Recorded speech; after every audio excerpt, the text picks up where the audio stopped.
Hello, and welcome to Differential Reinforcement for Paraprofessionals. My name is Tara Moran. I'm very excited to be back here at the Para Educator Conference this year. I work at IU 12, which is Adams, Franklin, and York counties. And I love working with paraprofessionals in the autism support classrooms and emotional support classrooms is where I spend most of my time. But I just love the opportunity to work with paraprofessionals because I truly believe that you have such power in the classrooms and such a voice. And I just want to harness that and use it so that we can impact students all the more and grow them so that they're able to achieve independence for themselves. So, today, this is differential reinforcement. So, this is the more advanced topic for reinforcement. We're going to talk about not just the basics of reinforcement, but how to really strategically use it in the classroom. Our learning outcome is to articulate why differential reinforcement is an important tool for paraprofessionals to utilize. I love this quote: praise the child, not just the outcome. Progress, no matter how small, is still progress. It makes me think of Horton Hears a Who when they say a person's a person, no matter how small. And I really think that's true that our people, our kiddos, our students, even, our high school or transition age students who still are learning and growing, that their progress is what we need to be praising and recognizing and reinforcing because for some of these kiddos, they might not ever achieve what our society deems as, academic success or work success or athletic success or musical talent or whatever it is. But their progress is definitely something that we can reinforce and watch and praise and really get excited about. So, just to start here, some basics that we're going to assume moving forward that there are no bad kids. There are kids who have had poor teaching, poor modeling, poor environments, poor situations, who have been dealt just a really tough hand of cards. There are kids that we might not 100% love, but it doesn't mean that they're bad kids. They're making bad choices at times, but there's no bad kids.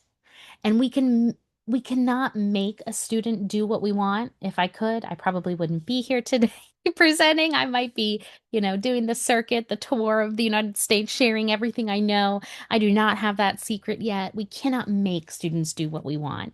But behavioral science, known as applied behavioral analysis, teaches us that we can shape student behavior in a safe, supportive manner so that they're able to participate meaningfully in the world around them. I often talk about a student's goal being able to participate in the community they exist in. So their community might be their classroom or a small group of friends. It could be their school. It could be the work environment that they're learning skills in. But our goal is for them to be a meaningful part of that community. And then your students can and will learn from the world around them. Make yourself the most interesting and valuable thing they can learn from. They are going to soak in what's around them. And when you build your relationship and rapport with students, it's going to be so much easier to get them to grow and learning the skills we need to. So, again, some very basic reinforcement and shaping behavior. Positive reinforcement works best when it's used purposely. So, not just kind of willy-nilly or throwing what we always do at a student. We really want to think about what would work for this student because the first thing we need to consider is what the student values. We see this all the time with students. I can have two kiddos right next to each other, one who is seeking attention in everything they do, whether it's positive or negative attention, and then the student who being called on or having attention of others or even being praised publicly is something that just makes them internally cringe and it's kind of their nightmare. So if they don't value attention, I'm not going to use attention as a reinforcer. That is definitely not the right move for that student. Same with if you have a student who loves, goldfish and cookies and crackers, and they're using edible reinforcers in the classroom, and then you offer them a raisin because, it is a little healthier, that's great, but this student hates raisins. That's not reinforcing to them. It's not going to make them want to perform a behavior again. Another thing to consider is the effort. Sometimes here we talk about the effort of the student, the effort that they have to put into the task, but I think almost more important to consider is the effort of the adult. Because for a reinforcer to be really impactful, we need to be able to maintain it and continue it long term. So if there's a situation that you build this reinforcement system and it's so complex and it's so time consuming that you're not able to maintain it, that's a problem. Another thing to consider is the rate of reinforcement, how often you give a reinforcer, and we are going to talk about that quite a bit today. Another thing to consider is the magnitude, how much effort had to go into this task, this skill, this behavior for the student to be successful. Is it something they had to work really hard on? Well, then we should be recognizing that. And then, of course, immediate. We need the behavior and the reinforcer to be connected for the students so they want to perform it again. So, if by giving the reinforcer immediately after the student performs a behavior is going to be much more impactful. So, some basic reinforcement practices. Consider how you are reinforcing your students' behavior in the classroom as we talk through these questions.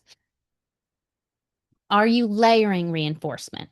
I think in special education in particular, we are really good at reinforcing individual students, and that's great. But another thing to consider is what other contingencies could you put onto there? So, could we do a class wide contingency where we're all working towards this one goal? Maybe we have popsicle day if we get 10 points or whatever. Also, small group. Never underestimate the ability to get students to be in competition with each other. When I have teachers who come to me and they're like, my fourth and fifth graders don't care about reinforcers. They don't want to work for anything. I always say, have you tried a competition? Have we tried boys versus girls? Have we tried class A versus class B? There is a sweet sauce in competition that kids can't help but get engaged with. Also, whole school. I love the concept of a whole school reinforcer. And it's kind of like forced family fun. Like, no matter who you are, I'm happy you're here. You're going to be a part of this, and we're going to work together at this task. I love that idea. When you know what other people value, you can create an environment they want to be involved in. So you need to kind of know and start with what your students value. In the end, all of the extra things, the snacks and the tickets and the points and all that are wonderful and they work for a lot of kiddos. But keep in mind, people are the best motivators. The relationships with that you have with students will always be so much more impactful than the tangible thing that you give them. Your students should walk away thinking, when I make my teacher happy, good things happen.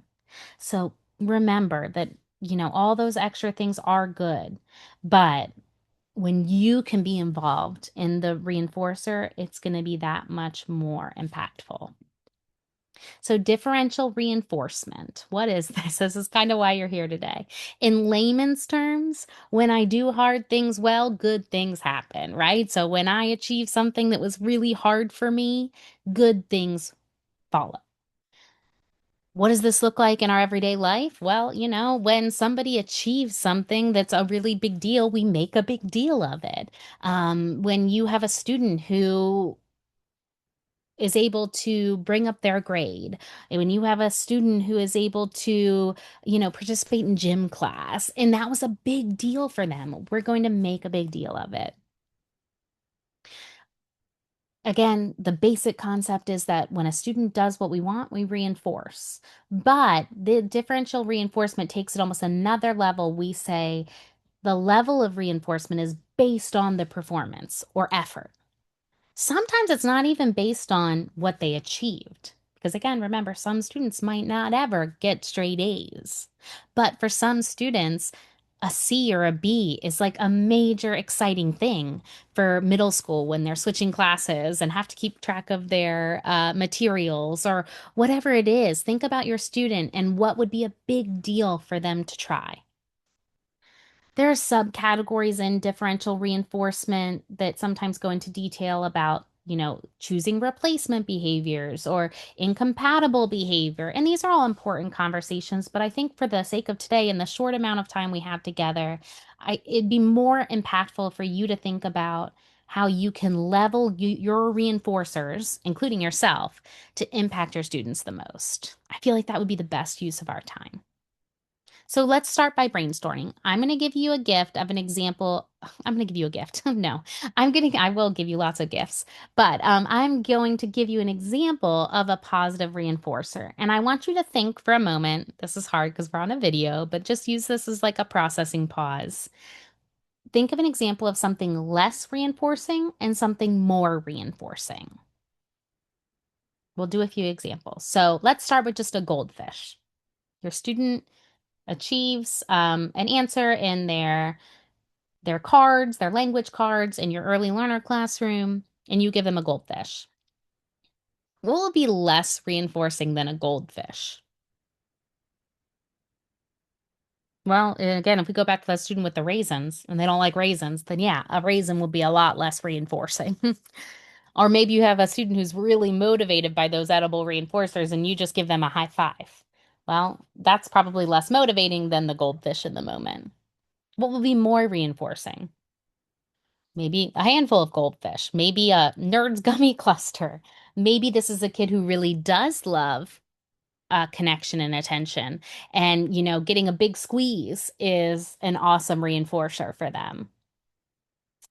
What about you have a student who struggles to move from the desks area or the table area to the carpet, and you're really trying to grow the student's skills in your classroom, hoping that they'll be able to transition those and be out in general education more. So moving from the tables to the carpet is something that would be totally expected in a general education setting in an elementary school. So that's a skill you're working on with them. It's a totally reasonable skill.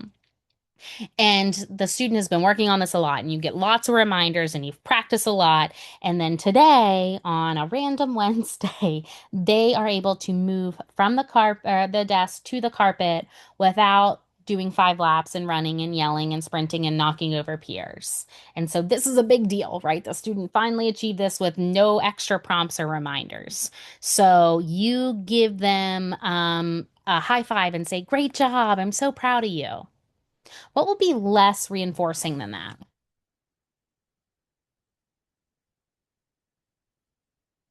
Assuming the student likes attention and seeks attention as a reinforcer, then less would maybe just be a teacher giving a thumbs up and a smile, right? There's no verbal praise. I'm just doing a nonverbal cue.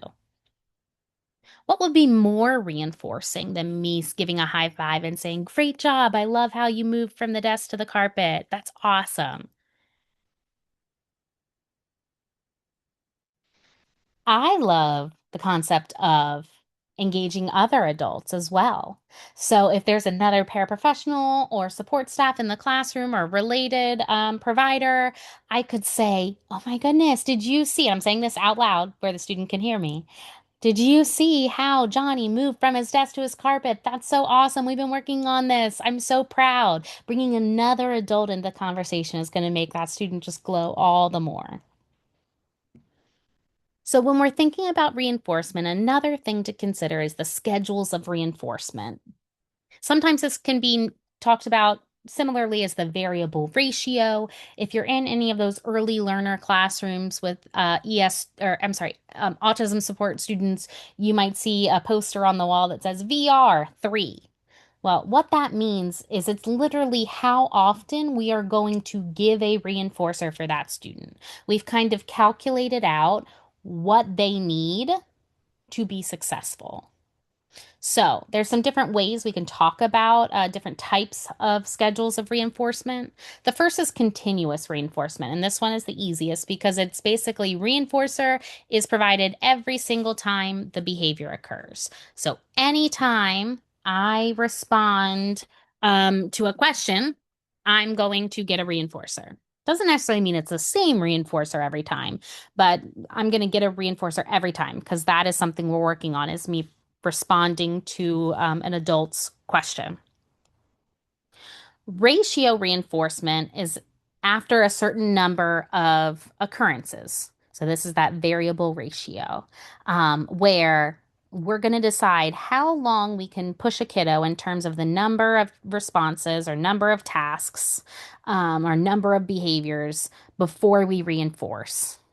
So in a high school setting, this might be, I'm given a worksheet to do in math class, and every 3 questions that I complete, I get a reinforcer.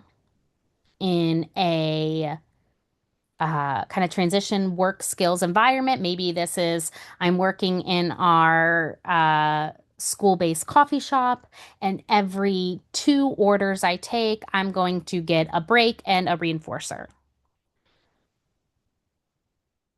What's important is that we're deciding the ratio kind of ahead of time and saying that we think this is where the student is. We think we can push them to about 2 or 3 or 5 or whatever it is before reinforcing. And if you start to see behaviors pop up, then that might tell us we guessed wrong. Interval reinforcement is kind of similar because we're not necessarily always reinforcing, but it's not based on the number of behaviors. It is based on time. So this is especially helpful when you're working with a student who struggles to maintain attention to a task, students who tend to be very impulsive or can't really maintain that effort for a certain amount of time required for a task. So if we're working again in an early learner classroom on our cards, our language cards, I might, after every 3 questions, um, provide a reinforcer if I'm doing the ratio reinforcement. But if I'm doing the interval or the time reinforcement, it might be every 1 minute they get a reinforcer, no matter how many cards they answered. So in this one, it's not based on the number of behaviors, it's based on the amount of time. So again, this can be helpful for a very specific group of students that they have the skills, they can respond, they just really struggle to maintain any length of time. This can be helpful. And again, we're going to try to push that so that if we start with, every minute or every 30 seconds, our goal is to grow. Our goal is to be able to fade the number of times that we have to do that. So maybe we start at 30 seconds and move on to a minute. So, the variable ratio kind of considerations to ask yourself when you're thinking about a student is how often do I need to reinforce a student in order to maintain that cooperation? Our goal is not to fade support so quickly that we end up getting more behaviors. That would be super counterproductive. So, it's a very delicate balance. And another big thing to consider is like, if it's a good day for the kid, I might be able to push them a little bit more. I might be able to stretch out that amount of time between reinforcers or ask another few questions between reinforcers. But if you're picking up on the vibes of the student that maybe they're a little bit extra antsy, they're a little more emotional, they're easily frustrated that day or tired or not feeling well, those are not the days to push, right? So we're going to keep it a little bit easier at that time. And how can I purposely fade reinforcement so the student does not remain reliant on it? Because again, our goal is to have students that are able to participate in a community as independently as possible. And so if they're only able to perform a skill long term with a reinforcer, that isn't necessarily going to transfer to any level of independence. So our goal is to fade that so they're able to do it with more intrinsic motivation and less external. Continuous fixed ratio in general, this reinforcement schedule works when you have a student who's beginning their work with reinforcement, beginning a new skill, or a student who is very young, right? Because little kids, whether they have disabilities or are neurodiverse or anything, have short attention spans. So continuous works really well for kiddos who are very young learners or who are really starting a new skill. This also could be used if you have a student who shows very severe problem behavior, such as self-injury, injury to others, because we need to build some success. So this type of continuous fixed ratio will provide that consistency for them to see success at a skill. So for example, every time Michaela raises her hand in the classroom setting, the teacher will give her verbal or nonverbal praise. Every time, without fail. Sometimes maybe it's a thumbs up, sometimes maybe it's a check mark, sometimes it's verbal. But every single time we are going to praise because this is really hard for Michaela to do. Ratio reinforcement may be useful when beginning to fade reinforcement or practice maintenance of an appropriate behavior. So, for example, after Sam answers 3 questions using his language cards, we will give him an edible reinforcer he values, goldfish. So, every 3 questions he responds to, he gets a goldfish. Interval reinforcement is useful when we're really trying to stretch that student, but we want to remain consistent. So, for example, every 10 minutes of on task behavior, Jack will be giving a reinforcer, a break, a preferred break, a high five, a token, whatever it is. Every 10 minutes, we're going to give that so that Jack is able to see that when I do this work, good things happen. Something else to consider when we're talking about reinforcement is non-contingent reinforcement, also known as NCR sometimes. And I think this is a super cool idea. So, non-contingent reinforcement is the purpose is to reduce the frequency of challenging behavior, but it's almost a more proactive step to reduce challenging behavior. And it's a way that we're kind of modifying what happens before the behavior occurs or the antecedent. So, a non contingent reinforcer is not dependent at all on the student displaying a specific appropriate behavior. We're almost going to give what they need proactively. So, I love the example of a kiddo that needs connection or attention, and they will get connection or attention one way or another, whether it's positive or negative. So, they might call out, get peer attentions, be a little bit of a class clown, be silly, try to make their peers laugh. Um, Once they see they're getting attention from the teacher for these off-task behaviors, they might keep doing them because it gets the teacher's attention and we're kind of spiraling. And the teacher realizes this and they kind of say, I think the underlying thing here, the function of the behavior, the reason for it is that the kid was really seeking feedback and connection. And so this teacher, every morning, when the students come in the classroom and they get out their breakfast or their morning snack or whatever time, this teacher sets a 5 minute timer, sits down next to the student, and eats their fruit next to the student, and they chit chat. That non contingent reinforcer is given proactively to try to avoid the student seeking attention in a different non preferred way.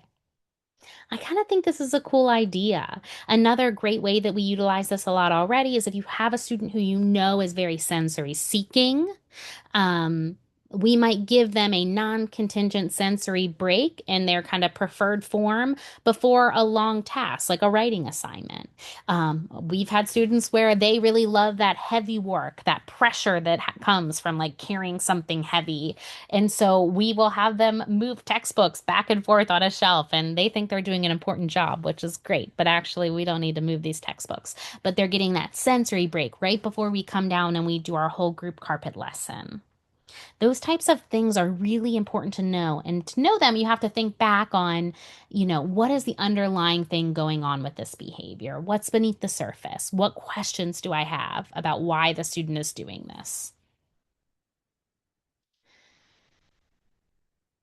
I love this that if a student is engaged in a behavior that a student wants to increase, then it should be praised, right? Our goal should be to recognize the things we want students to be doing. And it can be hard because in our role, we're often overstimulated ourselves and tapped out and tired and frustrated and overwhelmed and all the things. But like, if nothing else, we need to engage in praising our students when we see what we want from them.